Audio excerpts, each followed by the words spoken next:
So we're gonna try to segue all those things into that regarding At the school, they knew what fraternities you were in. I mean, Definitely wasn't an easy decision. I sat down with my dad. It take a certain type of motivation. Not to say I hope I make Welcome it, but to another episode of I Am the Change podcast, brought to you by DTR Incorporated, a nonprofit organization geared toward uplifting, inspiring, and empowering communities all over the world. I'm your host, Michael Davis, alongside the lovely Miss Sharice Lovett and Mr. Jason Redmond. Take it away. Greetings and welcome to another episode of DTR's I Am the Change podcast. Tonight, Sharice Lovett is my guest host, and we have the great Noah McQueen as our guest. We're waiting on Michael Davis to show up, so he'll be in a minute. So, Sharice, I had to go with my. So this one really isn't a go in the bag guest to get. This one was a recommendation from my daughter. She said, "Hey, Dad, you need to have Noah on because he does some of the same things you do in Atlanta. However, he goes a step above what you guys did." And I was like, "What?" So she was like, "Yeah." I was like, "I got to have him on to so he can tell me about it." And he's a member of my great fraternity. So I was like, "Hey, let me go ahead and get the information about this." Right. So Noah, look, man, tell me a little bit about your background, man. Like where you from? Because you went to Morehouse, right? Yeah, I did. How'd you pick Morehouse of all these other institutions? Because you're from DC. How'd you get out of the DC area, not going to Bowie State, not going to Howard? How'd you get all the way down 95 to 85 to the great Morehouse? All right, got you. Appreciate being on, man. Definitely, it's really cool, man. And I was honored for the recommendation. So shout out to Dacia. So awesome. Yeah, for sure.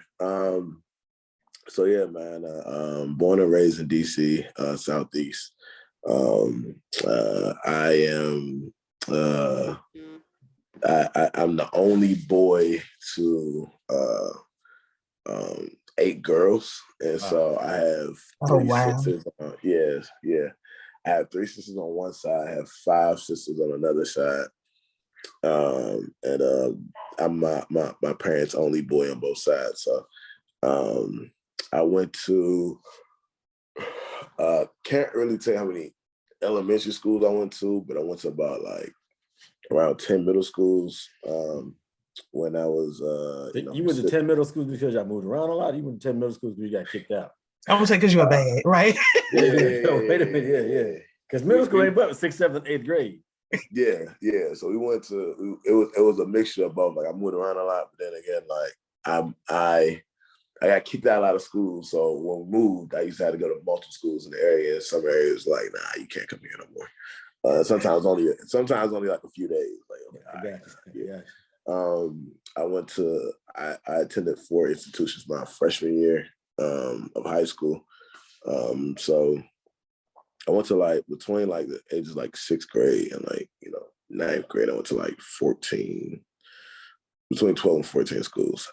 I know I can count. I always try to do every few years. Like I try to count and write down how many schools I went to, and then I try to like name all of the schools. It's some gaps, but I remember, what I'm saying? That's I went to a lot of schools during that time, man, and I think that kind of I think that kind of drew me to my major now, what is sociology, because I got a chance to see so many different people. The ways of how things work, why this is okay here, why that's not okay over here, and see how like the social laws kind of changes based upon the area that you're growing up in.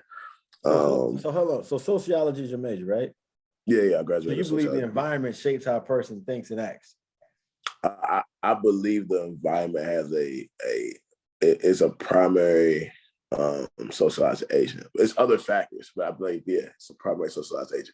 But I do think the more exposure someone gets, the more options they have. So even if you grew up in Southeast DC, if you go to school in PG County, you go to school in North Carolina, if you go to school I lived in North Carolina twice. So I lived in Wilmington, and I went to school in the area called Anne Arundel County, which is Glenbury, it's probably white area.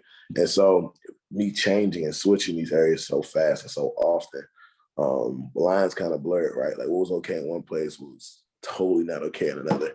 What was acceptable, what was even legal, like, you know, it was just different. And so as a young man, it was a huge culture shock constantly, like when it went from, you know,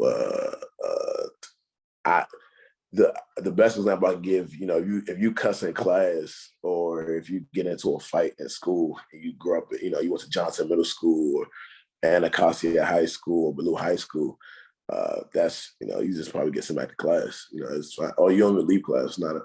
You do that in Anne Arundel County, you now have, you know, suspension, 10 days up for expulsion, facing court charges and stuff like that because you fought in school. I didn't know that was a thing. Or like, you know, you're like now kicked out of, you get 3 days suspension for saying, you know, the F word or shit. Like, he's like, you know, so it changes, and then it's more extremes of that way. Like, you know, even being, you know, being young and how we look at drug culture, how we look at, you know, weapons and stuff like that. Like, growing up, it wasn't out of the normal to have, you know, see a teenager in my age in my group to either be selling or engage, you know, with drug use at some point in, you know, high school. And hold on, let me stop you for a second, because I didn't want to interrupt you, but I need to interrupt you. Okay, cool. Let's go. Let's go back a little bit. So, as a person who has been to so many different schools in such a short amount of time, 14 is what he said. Right, because I'm still stuck there, right? So my freshman year in ninth grade, two of the institutions I went to were alternative. So why do you call them institutions? Because there are places of learning. To me, institution, I get jail in my head when I hear institution. Yeah. So, but I want to talk about the adjustment. So I have a 6th grader, and we just moved, like did a big move from North Carolina to Florida. And so, like, this is his first time out of his comfort zone. Yeah. And it's like, how do you adjust and deal with the change? Like, I mean, because for you, it seems like you close your eyes and tomorrow you at another school. Yeah, no, for real. It's for real. It's been times moving to North Carolina, I think the second time. The second time, like we got woken up in the middle of the night, said grab what you can grab, and we out. We think we coming back the next day. Like, I ain't never seen the place we lived at. And again, we went from Riverdale, Maryland to Wilmington, North Carolina the next morning. Like, yo, woke up in the car, like, where we at? Like, oh no, this our new spot. This is what we doing. You know, so it is literally close your eyes the next day in a new place. So I would say it's challenging, right? Because the dynamics of school, which are now changing because of COVID, obviously, like, you know, everything is virtual, but most of it's virtual hybrid. But I mean, it's a new kid syndrome. Like, you know, some people have been blessed enough to go to one school their whole life, or have that same type of, you know, those comforting or comfortable socializing ages where, you know, you have church, you have community, or living in the same crib, or maybe moving a few times, but still having access to the same candidates, the same people, same things. Mm-hmm. You know, you got stuff like the barbershops, the nail salons. You have the mentors or sports from school, stuff like that. So all these socializing that you are always familiar with, that creates a comfortability, reassurance, failure, and success, growth. You got that. You got that period where you can mess up and know, you know, Mr. So-and-so got you, or Miss So-and-so got you, or like, it's the familiarity as a child and the stability that you need as a child to kind of have that growth, right? And like, me being older, I can kind of understand it and see it. Mm-hmm. And, you know, when I was younger, I'm still now trying to create stability in my adult life that I didn't have as a youth. So, but when you go deal with kids in school, like, you know, and you're always a new kid, and then, you know, the social hierarchy is so crazy because it's almost similar in every single of all my schools. I realized if I want to be a super popular kid, what I had to do, I realized I had to be somebody that had respect. I realized what I had to do. If I had to be somebody, and I even realized after a certain point in time, funny enough, I said, I want to know what happens if I come to a school and I do nothing that I'm used to, or just what happens. I just be quiet. Like, I don't say nothing to nobody. If I don't bother nobody, I just try to blend in and be invisible, what would happen? And so like one of my schools, the last school I ended up graduating from, I didn't speak for like most of the school year to nobody. Like I just was quiet, and I just wanted to see how other people reacted to me not speaking.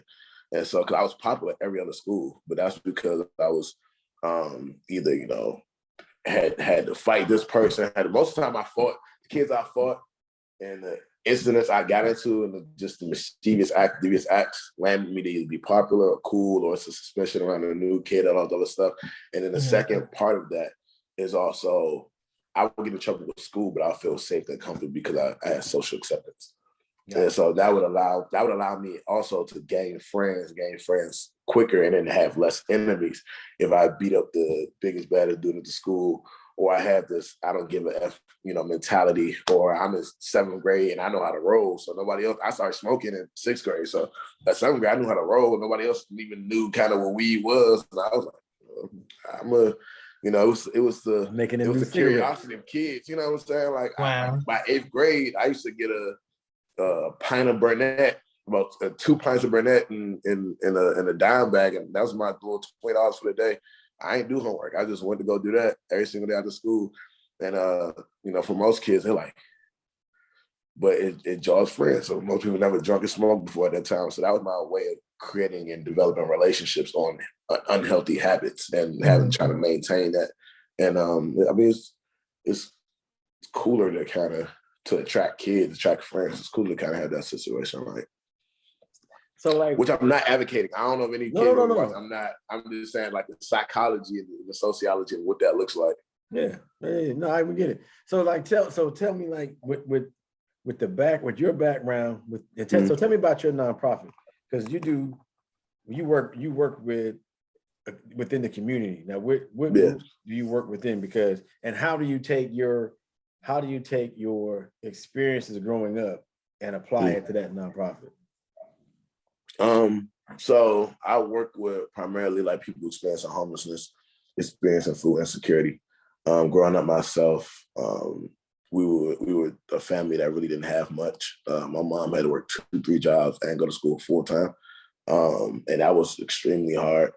You know, we have to, you know, share Lunchables, all 3 of us, or you know, didn't have lights and stuff like that. So we had to go to the local supermarket and warm up, try to buy $2-3 Hot Pockets, and like trying to everybody get their own Hot Pocket. And that was dinner for the night, or maybe some 7-Eleven meals. Like 7-Eleven was like, all right, we hype, you know, $5 little piece was what we eat. It's literally like, at the time, I thought it was normal, or like, you know, not having anywhere, you know, to stay. So now you kind of sleep in the cars, or, you know, moms drop you off at grandma's house and come back, you know, whenever you be there a day or two or a few weeks. Or there's even a point in time where I didn't live with my mom beyond about 10. And so they lived in shelters back and forth all the way to like 14, 15. And I was living with my grandmother, but they bounced around the shelters. And, you know, me seeing that, experiencing that, you know, my grandmother was more stable, but we didn't have any place to really live either. So we was kind of displaced. And so that happened all the way up probably to about 14, 15. And so I didn't think about it in my work until probably like a year ago, but I'm familiar with a lot of the stages and the ills of poverty, right? Like how that looks and how it manifests itself, and the stability of a family, and it's not really having its roots, and how that, you know, permeates down to the child. So yeah, man, we've been able, you know, we have a mentoring program as well. We're working with Utopian Academy School for the Arts, which is like very much so impactful, man. And you know, we're investing to young men development, you know, socio-emotional learning, teaching them how to, you know, carry themselves, respect women, praising their scholastic achievements, as well as, you know, helping them develop on that side, kind of well-rounding the, you know, even the social stuff that they may not be getting in schools, and kind of, and it's led by primarily women, which is super cool to me, and seeing the work and allowing them to create the curriculum, and letting them understand, you know, kind of where they are. And so me going to Morehouse, I was actually a Bonner Scholar, which is a program. Yeah, so Bonner Scholar is a program it offers a full ride scholarship to students for community service. So if you know Morehouse is $50K a year times 4, that's $200,000. And I played football in high school, and so that was the only way I thought how I could get to school. Mm-hmm. And when I realized that you kind of get a scholarship for service, and no one was talking about it. And Morehouse is big on scholastic achievement, but the biggest scholarship they offer is for support in the community and servant leadership. So that was kind of right up my alley. And that's really the only way that I was gonna be able to pay for school. I put the football thing down, and I started helping in the community, and that led me to like tons of like community service projects, primarily working in education with youth, and some political like engagement. I did a lot of political activism throughout that time, and I also worked in a food pantry for the community students, like the AUC students. And it was kind of like the first of its kind. We were just feeding people out of Mimi's Pantry with the Joseph E. Lowry Institute. Okay. And we were helping people who was in adverse situations, and they talked about how homelessness and food insecurity was a huge thing amongst college students, but because they're not adults and they're not children, they're in that weird age where it's hard to get data on them. Yeah, so it's weird, but we were serving 100 to 200 students every single week and just giving them packaged made meals, and that's kind of my experience of food distribution got introduced like my freshman sophomore year. So that must have been like 2015, 2016. So how did you choose Morehouse? So let's go back to high school, and how did Morehouse get on your radar? Morehouse initially, I'm a first generation, so I didn't really hear about college and stuff like that. And I didn't have the GPA to go to school at all. I didn't have the GPA. I didn't have it. I didn't have it. but God had me. So, my first 2 years of high school, I had it was crazy. So I ended up, the last school I ended up going to freshman year, Dr. Henry A. Wise in Upper Marlboro, Maryland. It's a whole lot behind that, but I ended up staying there and graduating. I did 5 years of high school, but my first 2 years was, tumultuous. I was, in and out of jail. I was on house arrest like 9 times.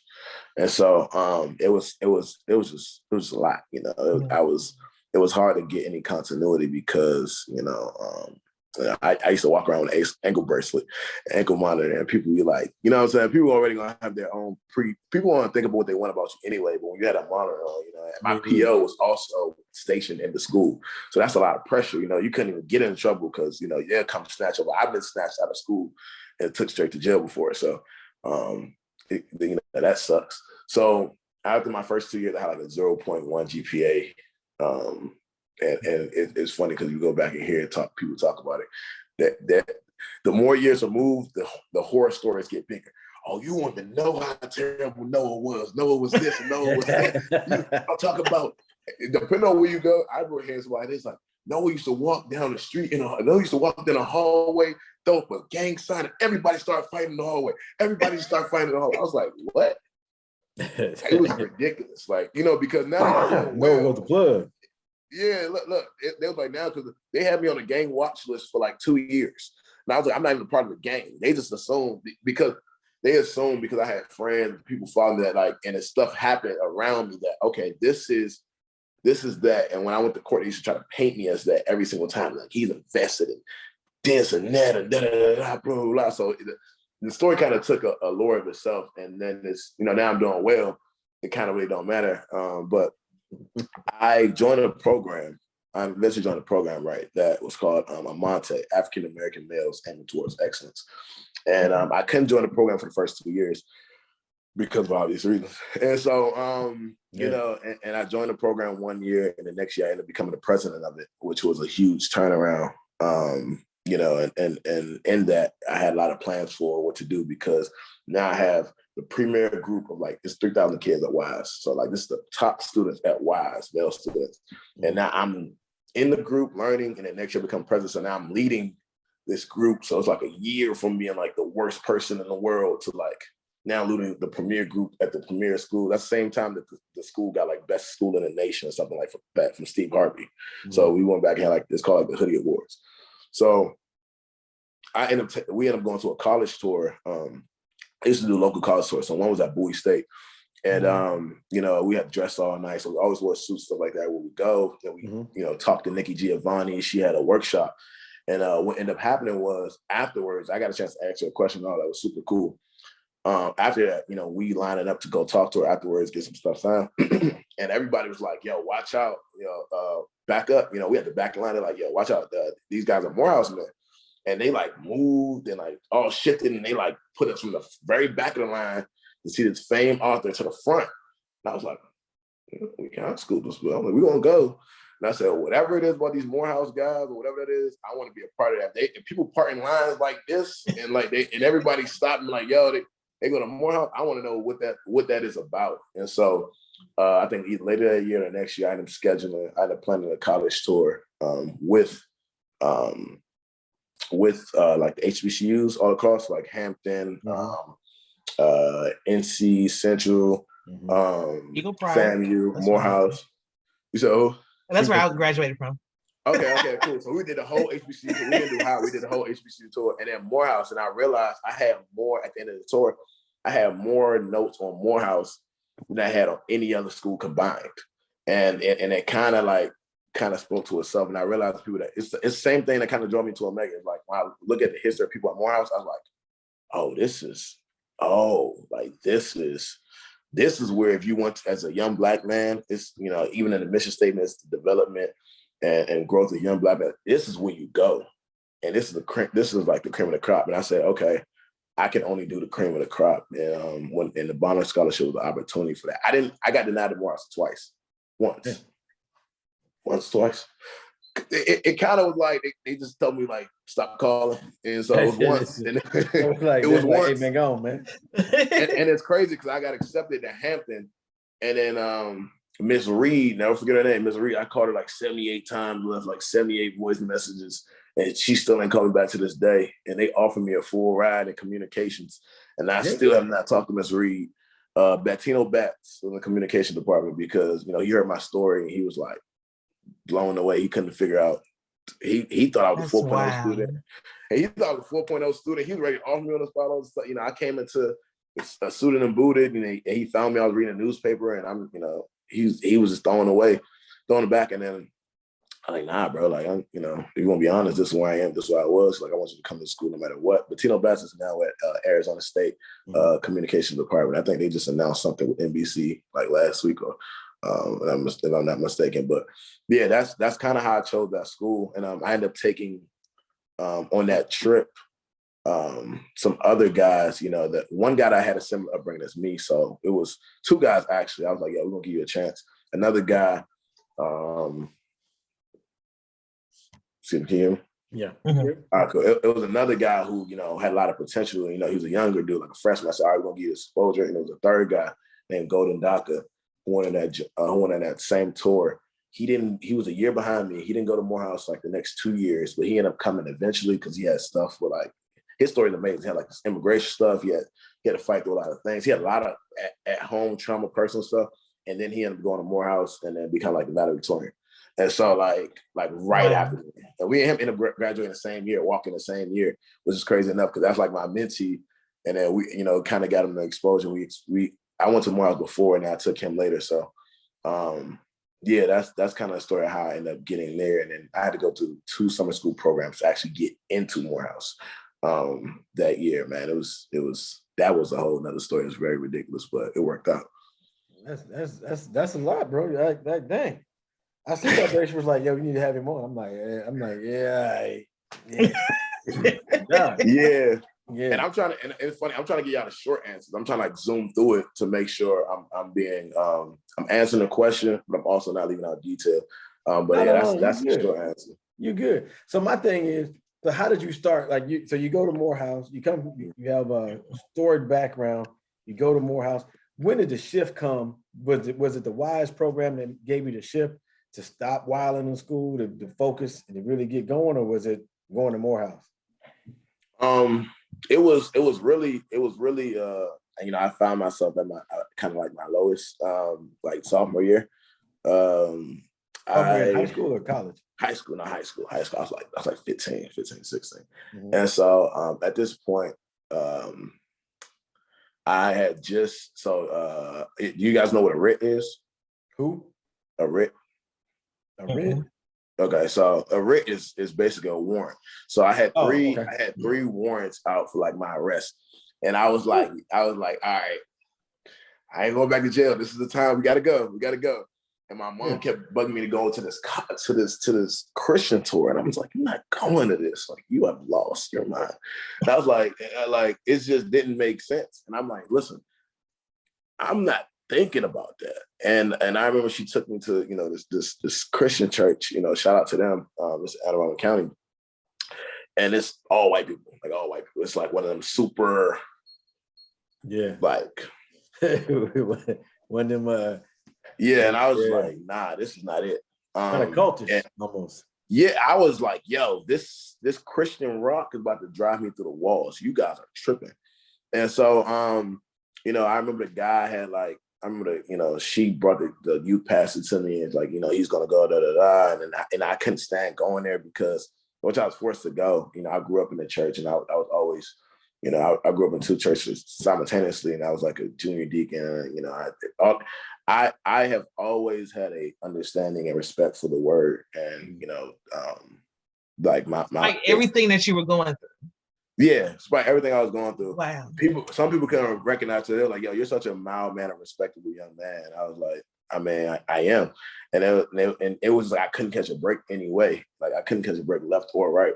And so, and I felt like that. I felt like people always like, potential was the biggest thing people always say to me and around me. Even to this day, I hate that word because I'm like, yo, like I've always had the potential to do all these amazing things. And then people will call me like the scum of the earth or the word. Like I literally like, teachers used to literally say stuff to me. Great, but yeah, like my 7th grade teacher told me one time, he was like, "You're gonna be the president of the United States one day. You're gonna be the president." I never remember he told me that. Robert Anderson, but he told me that after I punched the kid in the face. I just like walked in class and like punched the kid in the face because I wanted to go to in-school suspension because my friend was in in-school suspension. I just wanted to hang out with him, and I was that's like, a good way to get there too. Yeah, that's a good way to get there. And so when he pulled me out of class, he didn't even get mad at me, but he was like, You're gonna be great one day. And then just let me go. And I was like, all right, this is not working. These people don't get it. And then I ended up getting an in-school suspension because I was skipping class the same day. I was like, I did this. It's not adding up. I did all this. It don't make sense. Yeah. So what ended up happening was I had 3 warrants off my arrest. I went to this, college, not just college, this Christian retreat. I had like $12 and like 89 cents in my pocket. I had it scheduled for a dime bag and some Rellos. I had just enough for a dime bag and some Rellos. Like I had 10 for the dime, $2 for the Rello with a little change. I knew it. And so it's like, man, give me the money, this is down. I had it mapped out. I had my day after church mapped out. And here go my mom, for all the credit. I wasn't really raised with my mom. It was kind of like a whole thing, but yeah, to her credit, she did push for it. And so I gave her to do my $12, like, give him all the money you have right now. Let her show you how serious he is, blah, blah, blah. I'm like, I'm not, but I didn't give him the money anyway. And then he heard to change my pocket. He like, give me that too. I never forget. He like, give me the change too. I was like, yo, I use the trip $500-$600. This ain't this 89 cents about to help you. Right. So I ended up going to a trip, man. I was in Cleveland, Tennessee, and it was crazy because I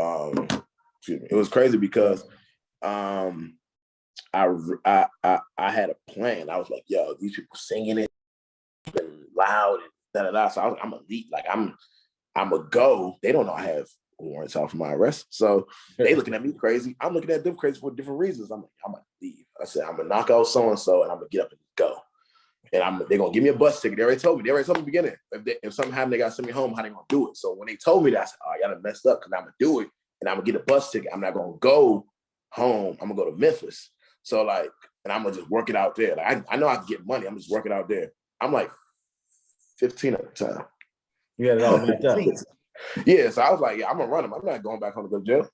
And then man, when I got there, man, I'm not gonna lie, it was a different environment, it was a different space. People were just happy and smiling, super uncomfortable. It's giving major Get Out vibes. People were just like, hi, I had it was an energy that people would just put. It was like super happy camp for Christ, and it was called Christian Christ and Youth, the CIY. And to this day, I keep saying to go back there and speak to them. But I was, I'm like one of the only black dudes. And the black dude I'm on the trip with, not really a black dude, but he like 6'3", he like a Terry Crews. Like he like real goofy. Nice guy. I'm like, dude, you a goofy. And I couldn't relate to the kids because, I will never forget, we're in there in a quite a little Christian youth sit down, share your heart, stuff like that. And they're talking about, one of the kids talking about how his hardest thing this week is that, his parents didn't buy him the chips he wanted, or, having to wash the dishes, And, I had a friend that just got killed like the previous week. And I'm like, dude, what you talking about? Like, what you talking about? Like, and this ain't no real life problems. I didn't have no respect for it. I couldn't do nothing with it. And so, but when I got there, man, the energy and the spirit, and I really feel like God interceded in a way for me because he knew my heart was, he knew my mind was, and I feel like I had to be in the lowest possible point for him to move in the way that he did. I had to be in a foreign land. I had to be in a place of, despair. I had to be utterly open, right? And I had to be literally create a culture shift and change. And so on that trip, man, like, I gave my life to God, and it was like an overnight literally switch. Like I wasn't cussing no more. I wasn't drinking no more. Mind you, I started drinking like 6th, 7th grade. Like, so I started smoking. I started drinking 6th grade for sure. I started really smoking 7th grade. Wasn't doing none of that. And I was total new. Like I felt new. I was a whole new being. It was crazy. And people were like freaked out. So like when I went back home, nobody believed it. And everybody was like, what the heck? Like really, like what the heck? And nobody believed it was true. Everybody believed it was a facade. Mm-hmm. And then family included, friends. My friends thought I was tripping, everybody. And the courts definitely believed it because I had courts. So I got locked up almost immediately. And I was like, nah, I'm different, man. They're going to say that. Okay, well, why you being different? I'm going to sit you down for like 30 days. And I ended up getting locked up. And that was the most peaceful time of my life. That was the third time I got locked up. Yeah, that was like the third or fourth and last time I've been arrested. And yeah, man, that was the most peaceful time of my life. I got a chance to sit in solitude, read my Bible. Compared to all the previous times me being locked up, I didn't have no issues. I didn't have to fight nobody. I wasn't getting jumped. I wasn't, fighting dudes in the shop. I wasn't doing none of that. It was just me fighting dudes in a holding cell. It was just pure peace and bliss. And when I came out, man, I end up. People still didn't believe me, and it's funny. If I tell you how people treated me when I came out of jail and I had a house arrest bracelet on, you would not believe me. But when I started busting 3 2s and 3 5s and 3 7s with an ankle bracelet on, it changed the whole narrative. And now I went from the worst person in the world, the worst person in the school, to now everyone like literally CBS coming up to interviewing me, or NBC, the first interview I ever did. I was 16. They was asking me about discipline in school, in the PG school system. And then I started interviewing all these other news outlets. So the BETs, the CNNs, the Huffington Post, the Washington Post. I did MTV twice. No one can kind of believe it. And this is like literally a year later. And I'm getting awards for the school, and teachers pulling me out to talk to these kids. And I'm going to other schools, talking to people, and I started a mentor. Everything was night and day. Like it literally is a list. Everything was night and day. And people thought they kind of like, this don't seem right. And so, and I told them, man, it was nothing but God, because I can't change like that. I had a 0.1. So you see me busting 3 5s the next semester. Yeah, you should question, but just know it's God, it ain't me. So you went from 0.1 to 3.5, bro. You were working. What? Yeah.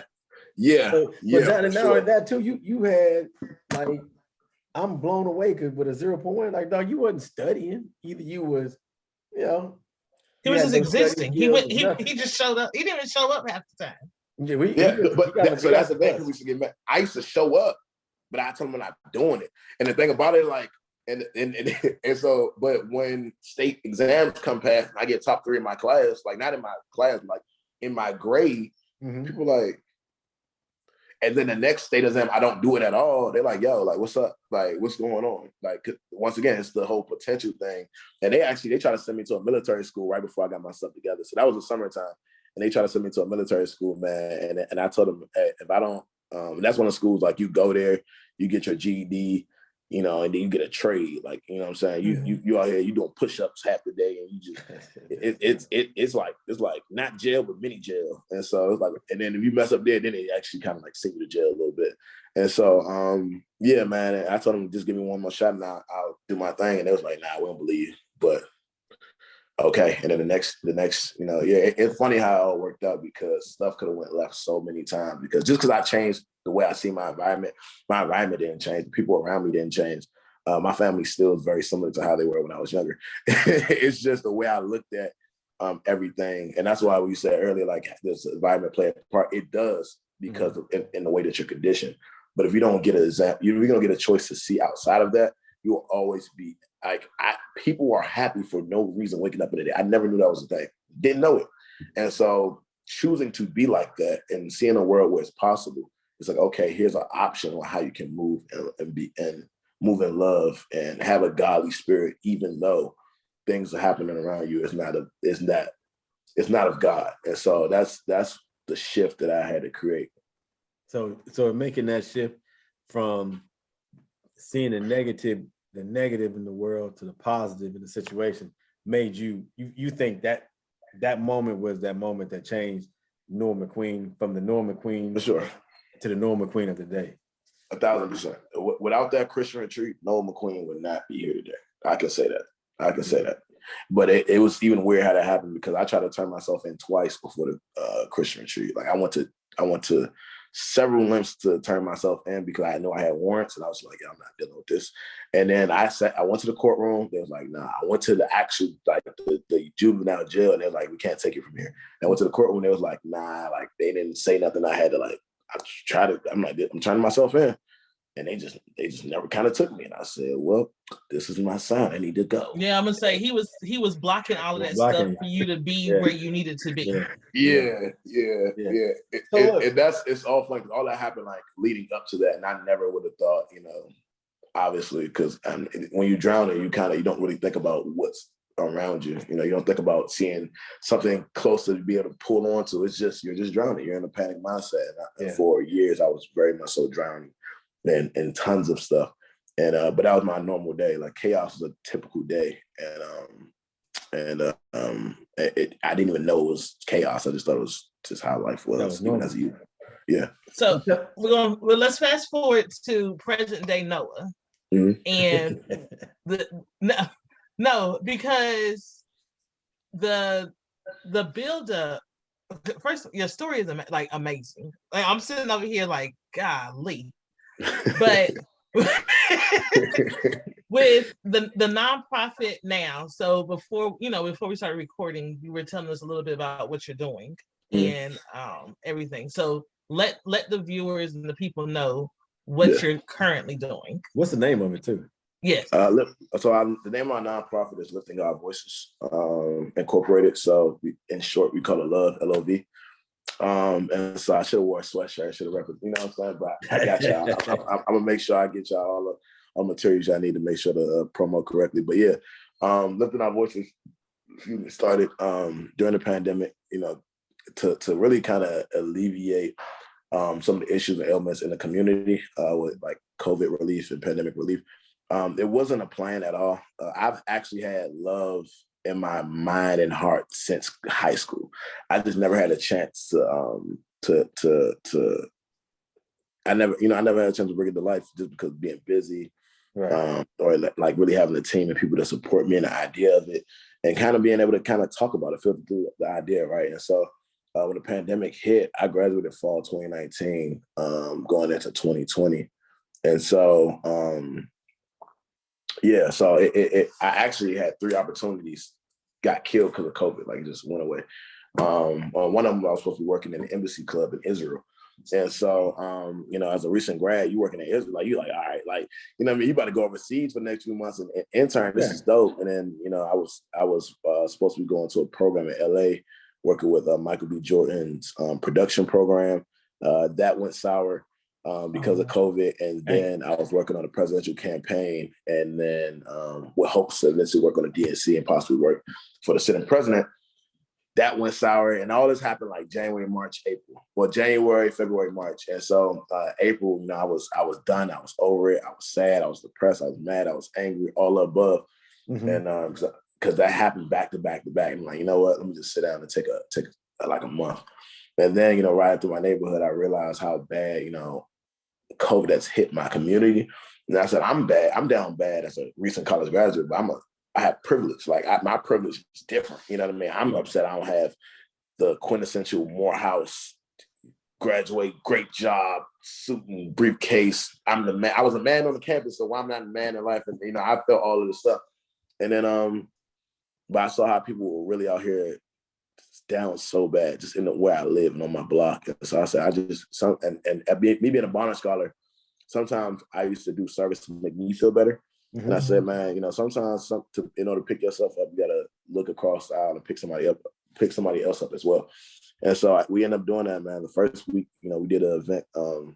First week, we weren't even an event. We just got a few friends together, made like 150 meals, passed them out to the community. If you look at it, it's like plastic bags and trash bags. We just tied it all. Like it just looked real raunchy. Right. But you know, it's fun. But you took a step and did it.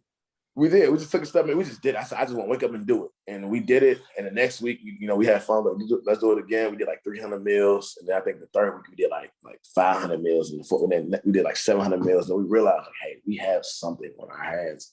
And people was coming out in droves because at that point, people hadn't come outside in months to do anything. Right. And so we got everybody together for service to do this. And then because AUC Sandwich was an ongoing event years past, they used to do once a year in the AUC, so Atlanta University Consortium with Morehouse, Clark, and Spelman, and Morris Brown. We're like, all right, let's just call it AUC Sandwich because it's a familiar name, and it actually got started by the brothers in the area. So I said, let's just slap that name on it and keep it pushing.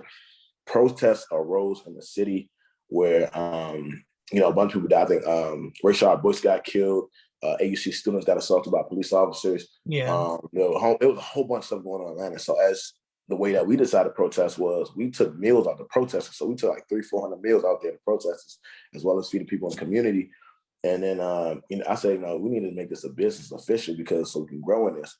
Right. And we ended up doing now we're almost up to 50,000 meals, man. And you know, the only Saturdays we miss is the one for Thanksgiving and one for Christmas. But every other Saturday we're out here in the community building that social equity and those relationships.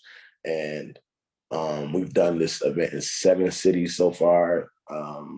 Miami 3 times, Orlando with Family Law School, Los Angeles, Chicago, Philadelphia, Chattanooga, and we're working on our 8th city doing it in New Orleans, and that's our next goal. But like we're a mobile service that deliver meals, but it's also toiletry kits, PPE items, blankets, coats, pillows, warm weather stuff, anything that, you know what I'm saying, you need. And so we range between 500 meals and 1,000 meals that we can put out on a regular day.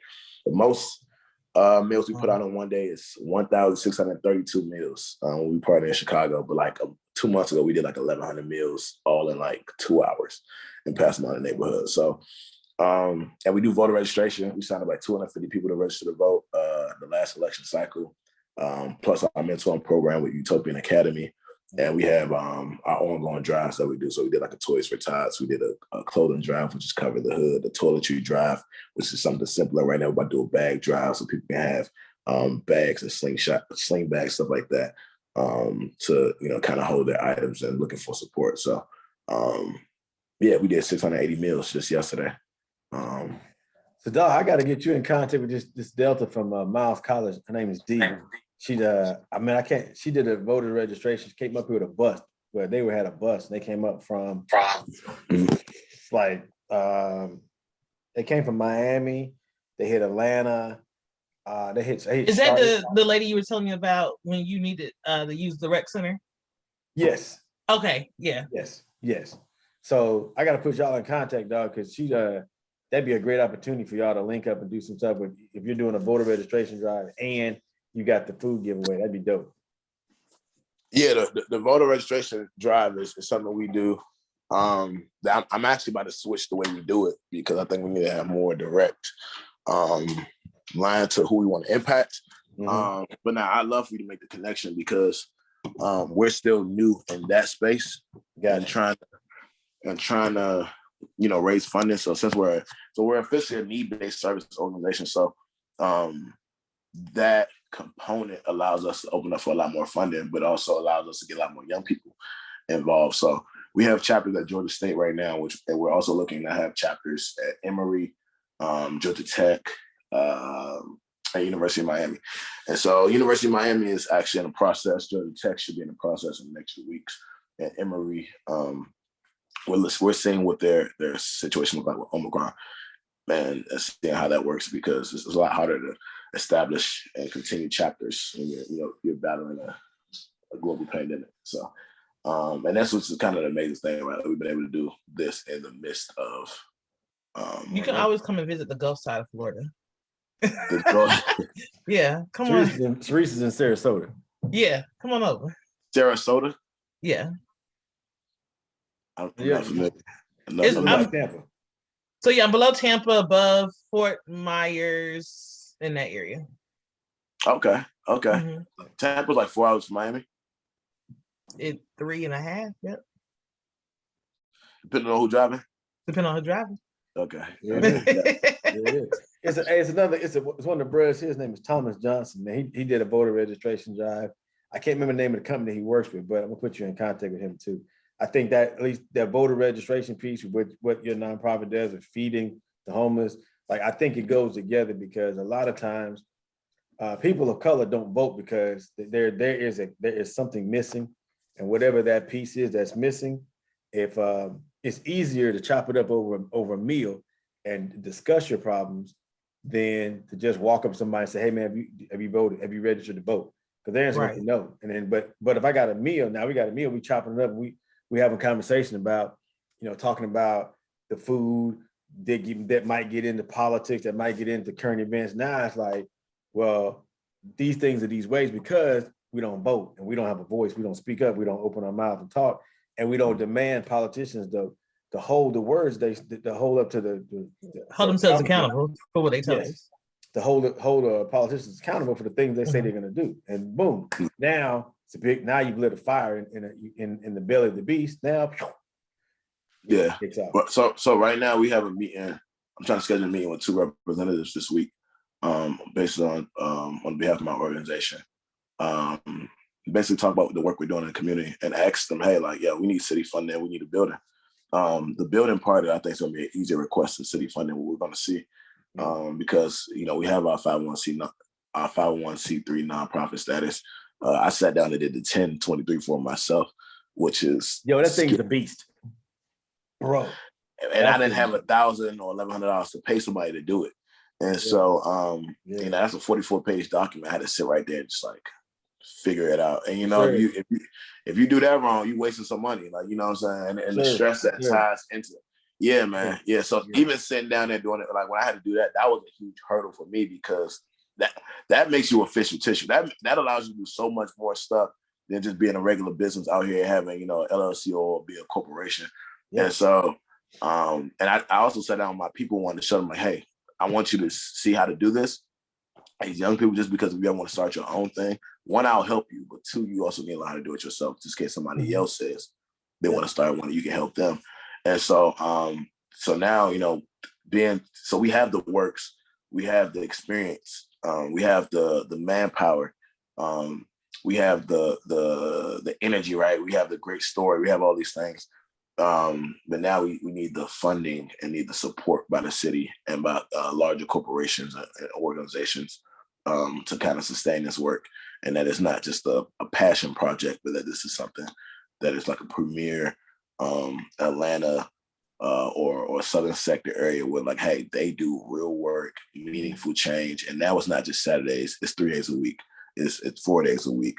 And this is sustainable. So right now we're looking at sustainable efforts and measures that allows us to say, hey, we can feed. I know for a fact, if I go to any city, I can pop up and feed 500 people. I know you give me 3 or 4 people, I know I can do that. Where does the funding for that come from to be able to? So if we're going to another city, it's probably going to come on somebody else's dime, for sure. For sure.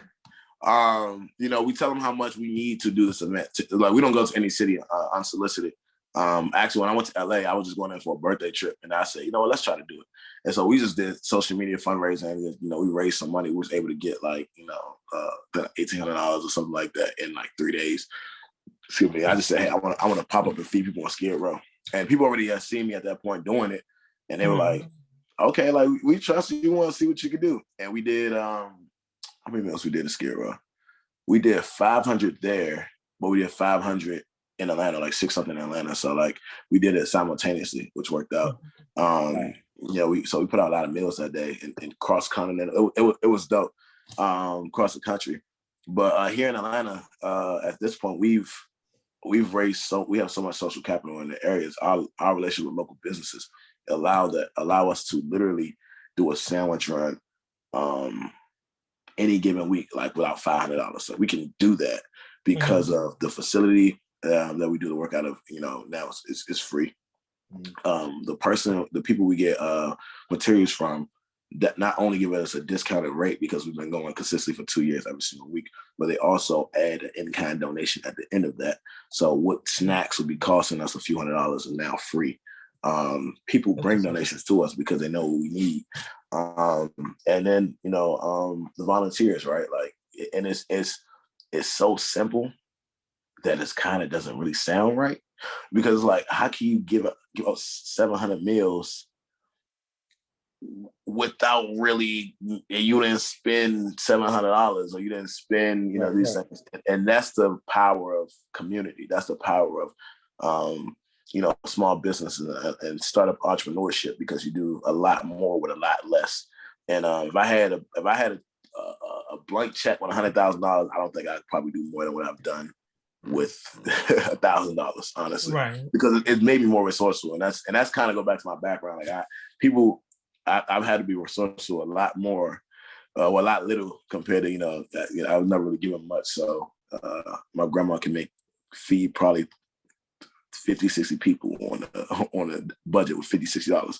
And so that maybe me watching that. And like I said, the food distribution aspect, right? Like me having that background food distribution from working with the Joseph E. Lowry Institute, it kind of helped me like learn what it looks like to feed the masses in a with a limited budget. Mm-hmm. So have you reached out to Quest Communities? I'm not familiar. Quest Communities? Yeah. So Quest Communities over in the West End. So the funny part about it is, it's my chapter brother. He name is Leonard Adams. He's the CEO of that company. I'm gonna try to put you guys in contact, because he's building Quest Communities is building a office place. We're gonna have retail space at the bottom and residential space at the top. So you might be able to link up with him and see if it's a way to get you an office in his space. Nah, please make that connection. So that's the third person. I'm gonna write down. I gotta write down the other two names, but I need to connect all the three people that you mentioned. So I'll make sure we connect that. But yeah, I'm in the West End. Like I just bought a house in the West End, actually.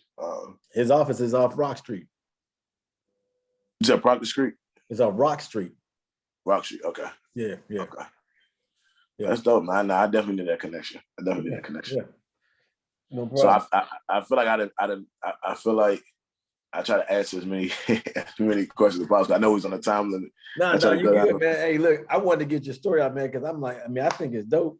My man's gonna. I need to get a picture so we can put on the flyer too. I meant to say that earlier. Yeah, okay. I'm not gonna take it. I'm not. You can just send it to me.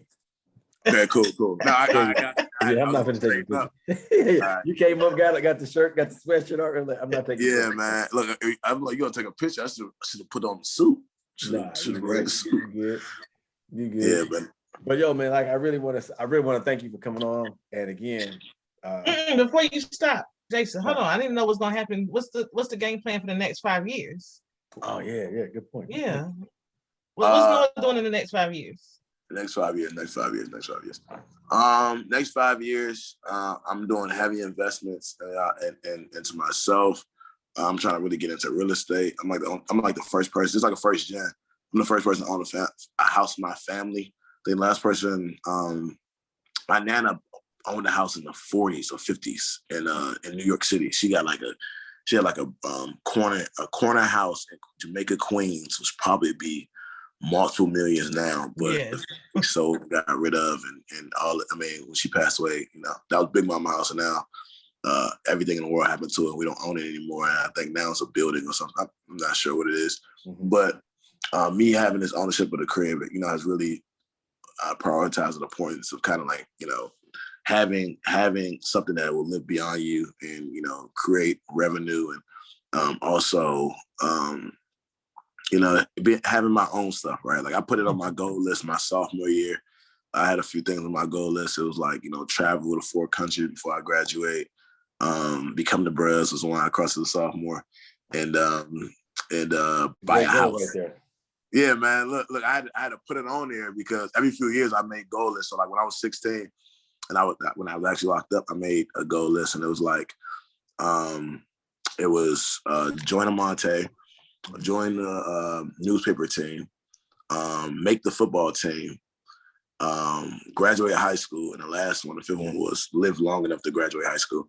And so, wow, that's the last time I made a list like that. The time after that, I made a list my sophomore year was those 3 things, and then the last thing on that list when I was 20, it was own a house, buy a house. And so now I was 20 going into 21. So now every 4 years I make a list, and now I gotta sit down and make the list. Now I kind of already made it my list to 30, and so I have the house. I didn't want to make a new list until I had the house. Now I have the house. I work at Deloitte right now. So I work at Deloitte consulting firm, and which is crazy in itself because I didn't have a job for a year. I was just out here dealing sandwiches. But yeah, everyone thought I was crazy. They was like, how are you living? And I was like, God got me. You know what I'm saying? I was like, what about, I'm like, God got me. Like everything I was just saying, God got me. People didn't, God was making a way when I didn't have a job for a year and I was out here doing community work, and, that didn't fit into the Morehouse brand of like, it was, people tried to illegitimize what I was doing because it was like, oh, you don't have a job. And like, oh, you need to get a job and all this other stuff. And now that I have a job and I'm still doing what I'm doing, I'm a corporate graduate, suit and tie, Morehouse man, and I'm still doing the community work, and it's not slowing down. And so now it's even like, how are you doing both? You shouldn't be. So the next 5 years, I think that I want to see love in a place where it's self-sufficient. It's recognized as a premier service organization, not just in Atlanta, but in HBCUs throughout like the southern area. I want us to be financially stable to a point where I can actually leave my job and work there full time. As the acting CEO, I want also for me to be sitting in my 7th, 8th, or 9th crib. That's the goal. That's the goal, and I'm gonna write down a real hard goal. And I used to be one of the people that was like, I wasn't big on money. I'm still not big on money. But I need to, honestly, I have a financial goal, and I don't really do financial goals. So I feel like the people misjudge the way they should use and think about money. But I need to touch an M by 30. I need to touch, and that's me being modest. So by 30, I want to be on. I need at least one M, at least one M. And the only way that's gonna happen. Don't forget the small people when you get M, man. Hey man, look, Deloitte not paying me that much, so that means I need to get out here and try to figure out how to get the rest of this money. So I'm putting that under my belt, not because of me, but because when I was a sophomore, my mom had a little girl. So I have a 4-year-old sister now, and I have a nephew who's also 4. They're one day apart. So my mom had a baby, and my older sister had a baby, and they literally are like twins. They were born August 2nd, August 3rd. And so the importance of me having that financial stability comes really for them that, if something happens or, them being able to walk into, that's not wealth, but them being able to walk into being financially set so that their circumstances are dictated because of their environment. Because my family is still in their environment. And I want to say, hey, like, you could come down here for a summer, you can come down here for school, you can come down and as a man, I can take it. You don't have to be in that area, in that environment. You have options. And that's why you can change their what's inputted in them. You can change their focus. All that. And for 2 kids, they said you're gonna spend $1 million on at least one kid. So for 2, like throughout the lifetime. So for 2 kids, having one meal ain't even enough. It's just, you know what I'm saying? They not my kids. I'm just planning, like, I'm trying to plan to get them is a 529 plan. I'm trying to get them a 529 plan, start putting stuff, you know, put some stocks away for them, putting some investments to the side for them. And I'm going to do it. You know what I mean? Like that's one thing, you know, to create that generational wealth and make it normalized. That's the thing. That's the goal. So I just started learning about stocks and investment in the market in the last year because before I got Deloitte making the money I'm making now, I was working at a community center, I was running a community center in Smyrna, Georgia. And I had over 1,000 residents under me, and I had like 654 units I was in charge of, and I was making like $30,000 a year. But I was doing 10 different jobs. But I was literally the CEO of my own community center, which is like a dream come true. Right. But it not for $30,000 a year, bro. Nah. Right. It's a lot of work. That's a lot. I was gonna tell you, you need a realtor to buy your house, and man, I'm gonna hook you up with my sister. She does real estate in Atlanta. Okay, dope. Yeah, I need all the connections I can get, man. Because right now they saying in like 3 years the price of the house, this house itself is going to double, in the area that I'm in. And so if that happens, if you bought a house in the West End, oh yeah, you bought in the gold mine area. Yeah, if this happens, it's not going to be far from a mil. It's going to be almost a mil if this happens. So which is you down the street from the stadium. I'm down the street from Morehouse, so like I'm right off MLK. I could see Morehouse from my house. Oh, bro, you in the. I'm a mile from the stadium. Yeah. You in that area. Yeah, because you're near Vine City, right? Yep. I'm over here. I'm literally right off MLK, right off of Morehouse. And it's a beautiful thing, right? Because like the person I bought it from was like a big bro mentor, person that has guided me all throughout the process, and you know has really taken another Morehouse guy has really taken me under his wing, and so you know, and I've been saving for this forever, and it's been more challenges than it's been breakthroughs, and then you know just finding when everything broke through, you know God is good because it's did a lot of praying, still doing a lot of praying because you know getting that first bill, you can't go to the owner of the house, you can't go to the manager, like the maintenance, and say, yo, can you fix this? Nah, you maintenance. Yeah, you fix it. You maintenance, you the manager, you need to fix this. And so it's a different feeling. It's the feeling of ownership is amazing, but it's also, you know, it's work and it's responsibility, right? So like in the next 5 years, I want to have everything automated. I want to have love automated to where it's taking care of itself, and we have a strong team, and we're going strong, and we're expanding. I want to have my personal goals as far as like I'm financially comfortable enough to accept the responsibility of the younger people in my family. I'll you know personally, well that's personally, not professionally, and honestly, I'm trying to get into tech, man. I'm trying to get into tech, and I want to do what I do service wise for larger organizations. So like the tech, you know, like a Microsoft or even sports. I love to be able to work with sports teams and say, hey, like, you know, the philanthropic.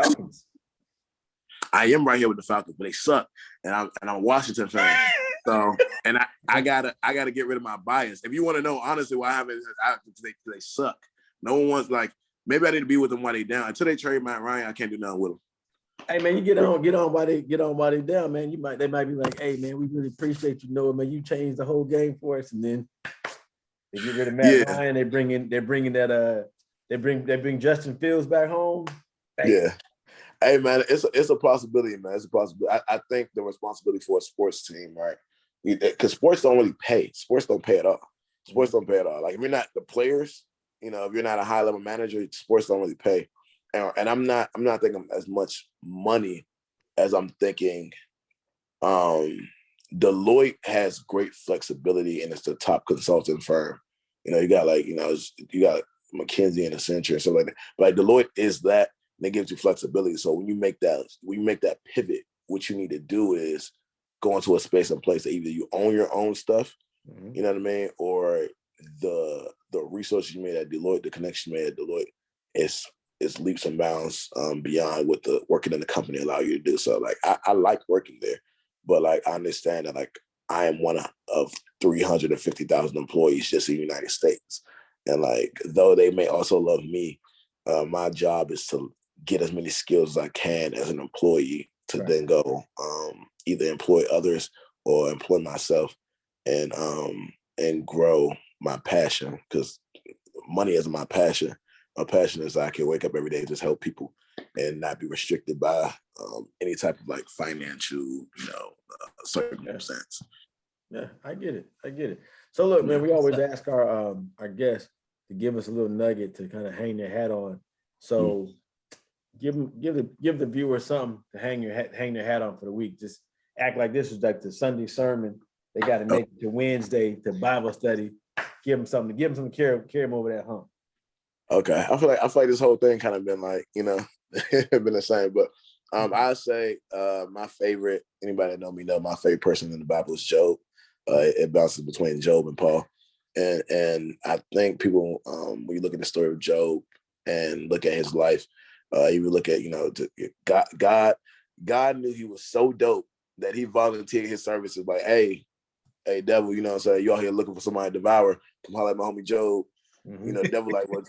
It's like, bro, like, why you volunteer me for that? And then it's like, well, if you did fine, you know what I'm saying? And then the devil like, only reason Job banged with you like that because you keep blessing him all this. Let me come put my hands on him a few times and change the circumstances. And, we're gonna see what happened. And if you know the story of Job, you know how God, he didn't do anything to Job, but he allowed for Job to see what life was like without his sovereign grace, right? Right. And so, and he didn't do that because he had a problem with Job, but he did it because he believed so much in Job. And sometimes people can decipher between adversity and building, right? Like people can't see between, like, when you're in the mess, you can't really see. People normally use the analogy of like diamonds. When you're going through the rough, you can't really see the diamond in the rubble. You can't really understand what that looks like.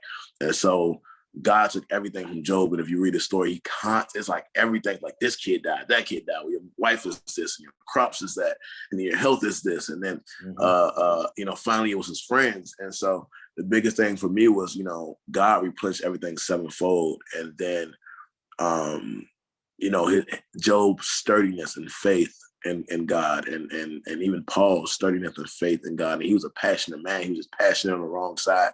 And so, he talks about how he was a chief sinner among people, and God still chose him to do his work.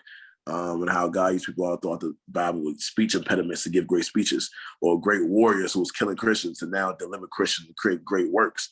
Noah, when everybody thought was a crazy man, that dude tripping, talking about, raining from the sky. Like, me, don't have no skills to do it. I'm gonna build the ark. And Jesus was a poor black man, and I'm gonna get him to change the whole world. You know what I'm saying? So I think the Bible is a constant reminder of being able to listen to God even when it's hard, and especially when it's hard, because that's the deliverance and that's the breakthrough.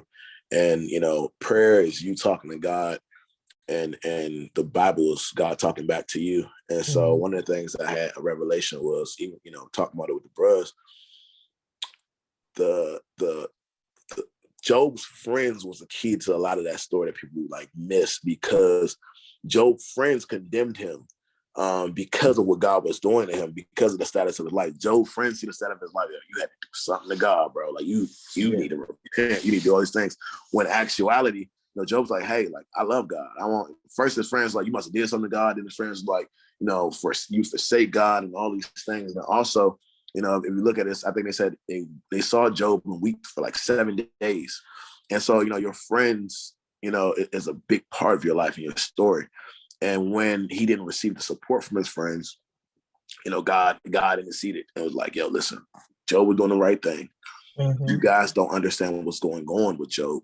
It's not for you to understand. You guys aren't being encouraging and loving and supportive and the type of friends that you need. So, what I'm gonna do? I'm gonna take everything you have. I'm gonna give it with Job. Yeah. Yeah. You know what I'm saying? So it was like one of the things, watch your circle. So the story of Job is about perseverance. It's about understanding and see God through the muck. But it's also about watching your circle and who you share your troubles with and your joys with. And also being able to celebrate friends and cry with friends and love people in hard places and hard stations, because it may not be anything they've done wrong, just maybe their season of growth, and it may just look a lot different than we all want it to look. But you have to have grace with the friends and the people that you love. So if I say anything, I'll leave that nugget: have grace with the friends and the people that you love, because if they're going through their season, you need to love them extra hard. You need to love them extra hard. You need to cry with them extra hard. You need to support them more than you ever have in their life, because they could be at the breaking point of a great deliverance, and you want to be a part of that and not at the footstool of that. Well, come on, though. Boy, look, man. I ain't got nothing else to say. Hey, look, I'm about to start throwing dollars at the screen. We're passing the offering plate tonight. Man. Hey man, people think I was a PK. I'm like, nah, I barely know my dad. I don't know that, man. My dad Muslim, but no, I ain't a PK. I used to get in trouble at church all the time, but I was always listening. I always listened to my pastor with that one tone. He used to make us read the Bible front to back all the time, every year. Yeah, hey man, look, bro, you brought a word right there, Pim. I ain't gonna lie to you. Like that's dope. Right. That's dope. So look, Sharice, you got any closing thoughts or comments? Nothing. Thank you. Hey, you man. have blessed me tonight. Man, look, I'm telling you, man, you got. When my daughter told me, when Daisha told me, man, you gotta have no on, Dad. I'm like, all right. So shout out to Daisha Redden for the alley-oop. Yeah. Shout out to Daisha, man. And it's funny because a huge part of everything is like people always want to talk about the Obama stuff, which is great. But like it's that's a blessing. That's a big part of my life, you know, having those relationships. But you know, I had a whole life before that, and that's how we kind of got to where we were, and that magnified the platform that I had. But you know, which was great. But honestly, it gave me a lot of perspective and a lot of humility and a lot of ability to say, hey, like I can sit in a jail cell and talk to so-and-so. I can visit jail cell and talk to so-and-so. I can be on the street working with people. I can sit up in the highest places in the world and talk to world leaders. Yeah. Or I can sit and talk to kids and students that have that background, and I can go in the hood and I'm still good. So it's those experiences are very much so kind of made me who I am. And it's very complex, right? Because people see a finished product and don't see the behind the stuff. And even the bro world is total. And I'm very much so the bros. I want to put it, I'm very much so the bros. I'm very much so active in everything. So like, you know what I mean? So, so look, you ain't gotta tell me. I know, I get it. Yeah. And wearing and having all those hats, man, you know, and trying to master all of those and trying to grow in all of those at the same time, it has its own challenges. But like I said, having a good people around you and having a strong faith and being able to understand what's going on around you as you're seeing it. You know, I feel like I've been blessed with my struggles early on to see things in a different light. And as long as you're in a jail cell, man, you're here breathing, you're here can maneuver. There's always hope and opportunity and faith in what your purpose is. And so I appreciate y'all for having me on, because it always kind of renews my spirit to be able to share stuff with people. And I don't really get that chance as much as I like to kind of share my testimony, because that's really what it is, a testimony. But you guys kind of, you know, relit things that, you know, as I'm talking to you, I'm remembering, like, I forgot all about that. And it's humbling. And it also gives me a little perspective, you know, going into my new week. So thank y'all too. Hey man, look, the goal is always to lift as we climb. So my thing is, if I can plug somebody in, and like when you talk about doing, you did the nonprofit, the 501c3 paperwork, like me and one of the brothers, we sat down and did it in like 3 days. We had to start and stop, and we got stuck. We stopped, put a pin in it, came back the next day, started over. We made a date. We scheduled dates to come back and do it. We finally got it done. It took us 3 days to get it done. But when I say like learning that skill to do that was amazing. Like I've been trying to get a nonprofit going for like over 20 years. So that one paperwork was my major hurdle. So when you said you did it and that you learned that skill, like, yo, it's like giving back to somebody. Like, so for me, it's always about building and building a team and developing an organization. So like Sharice, I called Sharice and I was asking her about, I said, I need about a program. Tell me what you want to do. I got a nonprofit, let's run it. And I talked to the guy that's not here, Michael Davis. I was like, Mike, his mom told me about Michael, and I was like, he wanted to start a nonprofit in Seattle. I'm like, man, he ain't got to do all that. He can just come rock with me. And then we just plugging bits and pieces in. And so for me, it's like, hey, man, you know, collaboration is key. If you want to go far, you know, go alone. If you want to go fast, go alone. But if you want to go far, take a team of people with you. So that's what I'm trying to do now is take a team, and I want to be able to plug other folks in that are going in the same and similar directions. Like, hey, if you're going in a similar, you want to buy some houses. I know a great agent. She's top 10 in the Atlanta area. I got a chapter brother that's got a nonprofit that's dealing with he's building an office plex. He's going to be housing nonprofits in. Like, boom, we can plug you in there. You know, voter registration. Like, I know a young lady and a guy here's going to do the same thing. So it's all about collaboration, man. And to me, the Black community has to come back together. We have to take care of each other. We have to grow and cultivate each other. And to do that, we have to, one, trust each other. And two, we got to talk to each other. And we got to be able to break bread with each other. So, Right. Yeah. So to me, like breaking bread, this is like a great breaking bread opportunity. We ain't got no food in front of us, but you know, it gets us. It's the virtual bread breaking picture. Yeah. Right. You know? But I'm glad that you came on and blessed us, the viewers, the viewers that we have and the viewers that we're gonna get. They're gonna subscribe to the podcast because Noah McQueen was on here and they're like, we want to hear Noah's story. We're gonna be like, oh, we're gonna subscribe because Noah was on. You know, so yeah. But yeah, so I really appreciate you coming on, man. Because your story catapults us, but at the same time, it brings light to what you're doing. And if we can help, man, please give me a call. We'll definitely do it. And then I'm gonna see you in Charlotte in July. Right. Hopefully we can still have it, man. Hopefully it's not virtual. Man, if it's virtual, I'm not going. I'm telling you that right now. I might just drive down there and kick it in Charlotte. Yeah. I have a few LBs in Charlotte, so I probably need to get a Crescent Corner now, just because I don't want everybody gonna be trying to stay there. Hey man, we're trying to get an Airbnb now. My chapter brothers are old. They ain't gonna want to. They gonna want their own bed. I done shot them some Airbnbs. They're like, hey man, I ain't trying to share no bed with nobody. You gotta go back home. Yeah. Shit, I'm the young brother. I ain't trying to share no bed with nobody. You know what I'm saying? We all had to do that at the time. We all had. I need a nice mini palatial estate. Mini. Hey, look, I ain't trying to share no bed with nobody either. But at the end of the day, like if I gotta sleep on the sofa, man, hey, look, I'll sleep on the sofa bed. I don't care. As long as I'm not outside, that's all I care about. As long as I'm not outside. This is actually my first conclave because the last one, obviously everything happened with COVID, and the one before that, to the New Orleans one, I lost my uncle that same week, which was crazy because I was the one organizing, getting everybody to go to the conclave. So when bros realized I didn't go, I couldn't go. I got all types of. I got called all types of names. People was calling me all. Oh, you can't this, you can't. I'm like, me and my uncle died. Yeah. And they're like, I'm not laughing at your uncle died. I'm laughing at No. But that's like, but look, they're like, sorry to hear that. You still cat as hell. Yeah. You still didn't Yeah. Like you still should have came.